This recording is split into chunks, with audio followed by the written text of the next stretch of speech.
Hello, Strictly Business listeners. This is your host, Cynthia Littleton. I'm so excited today to give you a sneak listen to a podcast project we've been working on for a few months, Daily Variety. On this show, we talk to Variety journalists and guests about news, personalities, and trends that are making headlines in showbiz. Variety has the most incredible masthead of journalists covering media and entertainment. In addition to our strength in LA, New York, and London, almost every day of the year, Variety is somewhere in the world covering a festival or a market or a premiere. We want to showcase all this great work in a new way with this program. Of course, we'd love to hear your feedback at Variety.com. Thanks for checking us out, and away we go.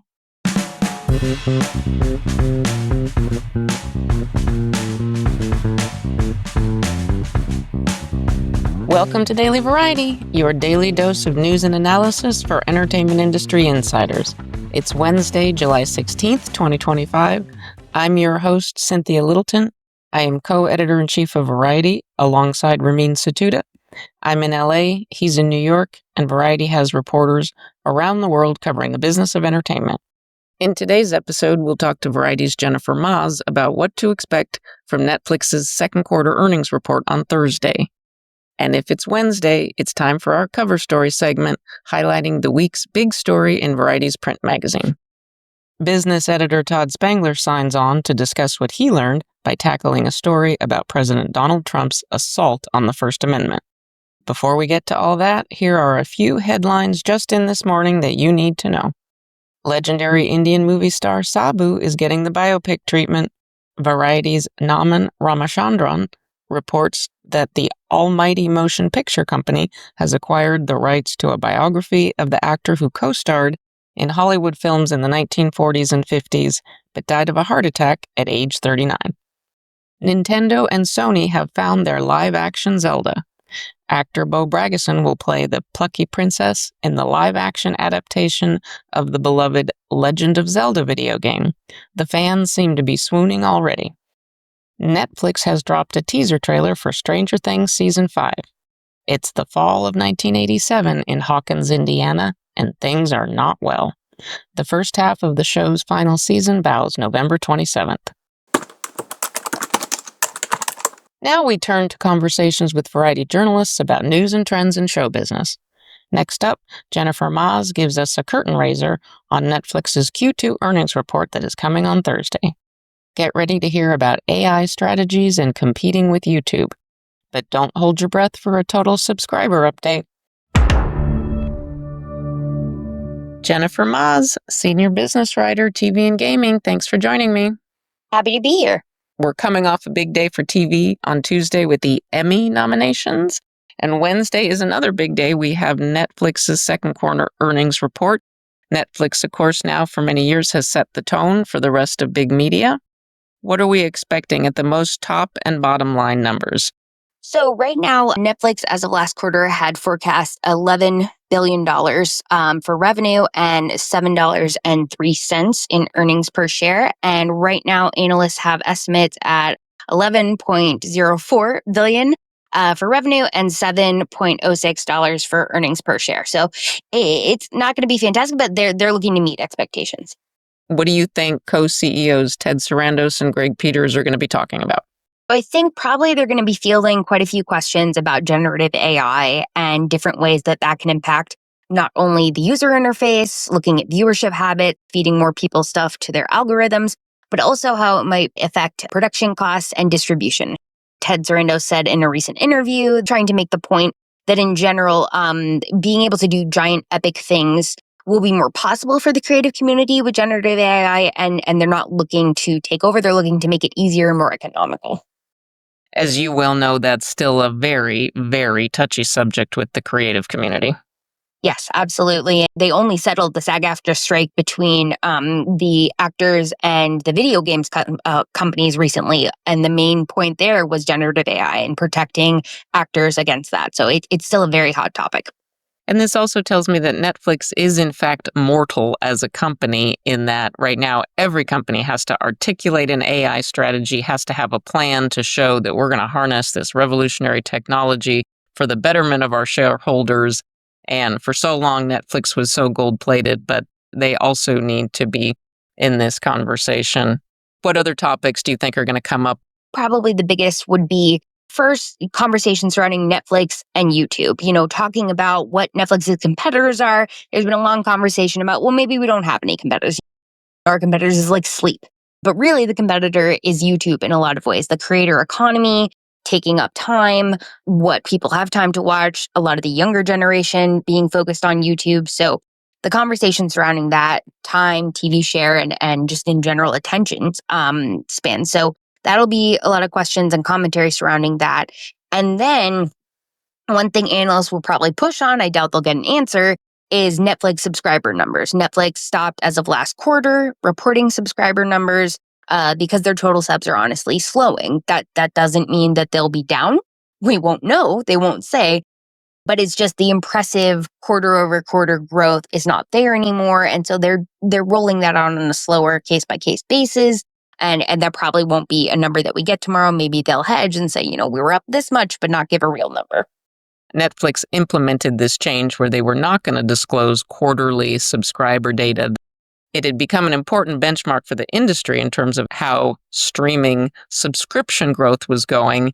And as we all remember, in 2022, when Netflix disclosed that they had slowed quite a bit, that sent out shockwaves that rippled through the industry in a huge way. So those numbers can truly move markets, and they're clearly decided that the time has come for them to be more selective about when they put it out.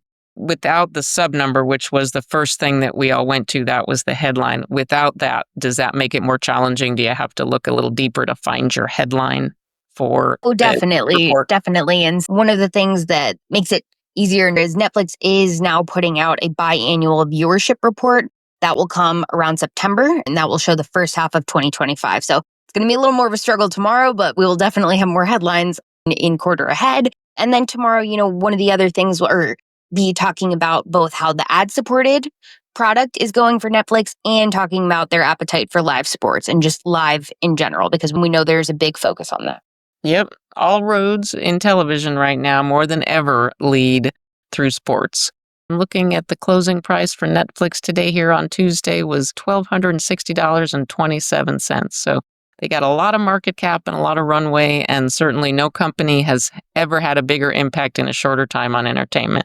Jennifer, thank you as always for helping to sort it out for us, and thank you for your time. Of course, look out for our headline later.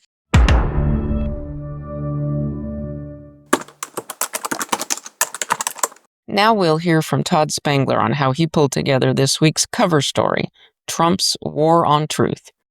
It's no exaggeration to say that the First Amendment protections that we hold so dear are under assault from this administration. Todd Spangler, thanks for making time for me. Hello.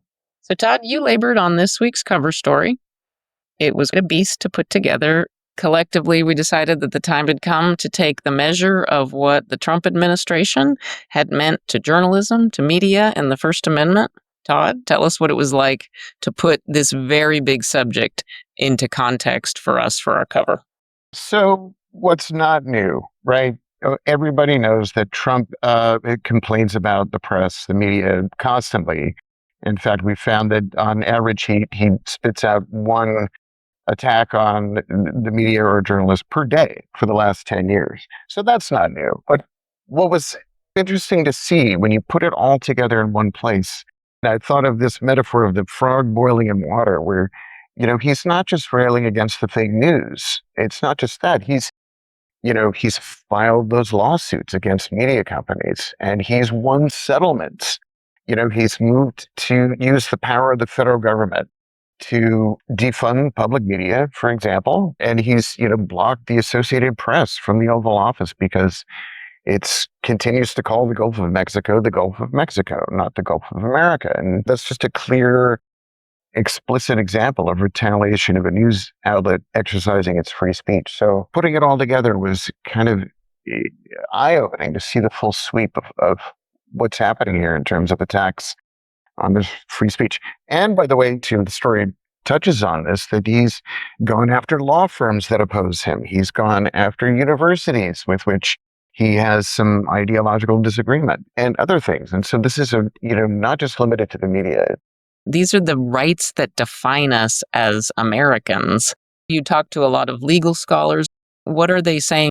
They say that the playbook is really designed to make speakers, whether that's the news media or anybody else who might challenge or critique this administration, make them think twice. You reached out to more than a dozen different major media organizations, and nobody wanted to go on the record. And the only CEO of a media organization that did was Paula Kerger, CEO of PBS. She says it's clear that it's designed to inhibit the kind of news coverage that PBS, for example, does. I asked Paula Kerger, this is not in the story, but I said, why is Trump doing this? And she responded, I don't even know where to begin. And, it was not an emotional response from Paula Kerger. There's a recognition that there's certain factions that want to change the way America thinks about itself. I mean, that's really, broadly speaking, what we're talking about. And so that's kind of the lens through which I came to this story. Let me ask you specifically about the FCC, the Federal Communications Commission. What did you gather from the scope of the actions that the FCC has taken in instituting probes into ABC over DE&I, probing NPR and PBS? There's no question that Brandon Carr is a Trump loyalist. He's proud of that. He's said that he will carry out Donald Trump's agenda, which is not historically the role of the FCC is, an independent agency. One of the timely hooks for this story was the Paramount Global settlement with Donald Trump.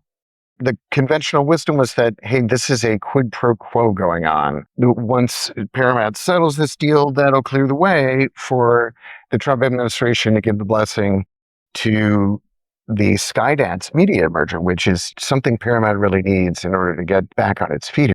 We talked to Anna Gomez, who is the lone Democrat on the FCC, and she told me that she's surprised that, first of all, Trump hasn't fired her, and she is telling anybody who listens that the FCC under Chairman Brandon Carr is being weaponized for political purposes, and that it really is a threat to the First Amendment. The step back question is the dichotomy between Trump calling himself a First Amendment warrior and actions that are clearly designed to intimidate and to put a chill on aggressive investigative reporting by news organizations. Did you find anybody that could square that for you? Like, how do you call yourself a First Amendment warrior, but then go after reporting you don't like? It's sort of like free speech for everything as long as I agree with it, which is not free speech, is it? So we reached out to the White House. Trump says he's for the First Amendment. There are all these critics who say he's undermining free speech, and they sent a statement back to us, actually. According to this statement, there is no greater defender of freedom than President Trump. And the statement goes on, he ended the weaponization of justice, restored over 400 press passes to the White House complex, and takes media questions daily. Meanwhile, about the Paramount settlement, spokesperson for the Trump legal team boasted of scoring a victory over the, quote, fake news. And it's another win for the American people, according to this statement, that holds the fake news media accountable for their wrongdoing and deceit. It's never felt more like we are living in two Americas. Todd, this was a lot to wrangle. Thank you so much for your labor on this. I think it's going to be an important document for now and in 10 years' time when we're still trying to figure out what this all meant. Thank you, Cynthia. As we close out today's episode, here are a few things we're watching for. As we ease into second quarter earnings season, the next date to watch for is July 31st. That's when Comcast will deliver its results. Variety's 10 Comics to Watch Extra Print Edition publishes today. You can also find it on all of our social platforms and Variety.com. We'll host an event next week at the Just for Laughs Comedy Festival in Montreal to celebrate this year's list. Before we go, congrats to Colin Greeton. He's joined New Regency as Vice President of Film. He'd been a production executive at 20th Century Studios and Fox since 2016. Before that, he survived 2 years as an assistant to Scott Rudin. Thanks for listening. This episode was written and reported by me, Cynthia Littleton, with contributions from Jennifer Maas and Todd Spangler. It was edited by Aaron Greenwald. Sticks, nicks, hick, picks. Please leave us a review at the podcast platform of your choice, and please tune in tomorrow for another episode of Daily Variety.